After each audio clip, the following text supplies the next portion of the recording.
10 ఏళ్ల పాటు ప్రజలు అధికారం ఇస్తే మరి ఒక బాధ్యతగా భావించి రాష్ట్రం సాధించిన పార్టీకే ప్రజలు బాధ్యతనివ్వడాన్ని ఒక గౌరవంగా భావించి రాష్ట్రాన్ని అగ్రభాగాన 10 ఏళ్ల తన పరిపాలనలో నిలబెట్టిన నాయకుడు మహానాయకుడు కేసీఆర్ గారు. అట్లా నడిపిన పార్టీ బీఆర్ఎస్ పార్టీ. అదేవిధంగా గత 2.5 సంవత్సరాలుగా ఈ దుర్మార్గ అరాచక పాలనకు వ్యతిరేకంగా తెలంగాణలోని కోట్లాది మంది అణగారిన వర్గాల తరపున, అణగారిన ప్రజల తరపున ఇవాళ వారి గొంతుకై నిలుస్తున్నది బీఆర్ఎస్ పార్టీ.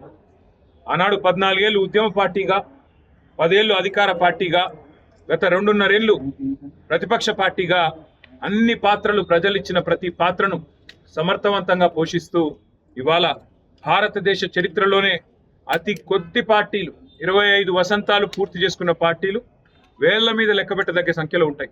ఆ కోవన చేరింది బీఆర్ఎస్ పార్టీ కేసీఆర్ గారి నాయకత్వంలో.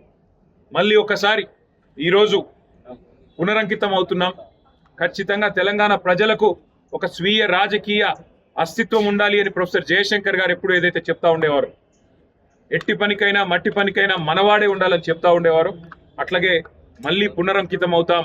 తెలంగాణను కాపాడడానికి, తెలంగాణలోని ఈ అరాచక కాంగ్రెస్ బీజేపీల నుండి తెలంగాణను మళ్ళీ ఒకసారి పట్టాలు ఎక్కించడానికి కేసీఆర్ గారి నాయకత్వంలో అందరం సమిష్టిగా ఐక్యంగా పోరాటం చేస్తాం.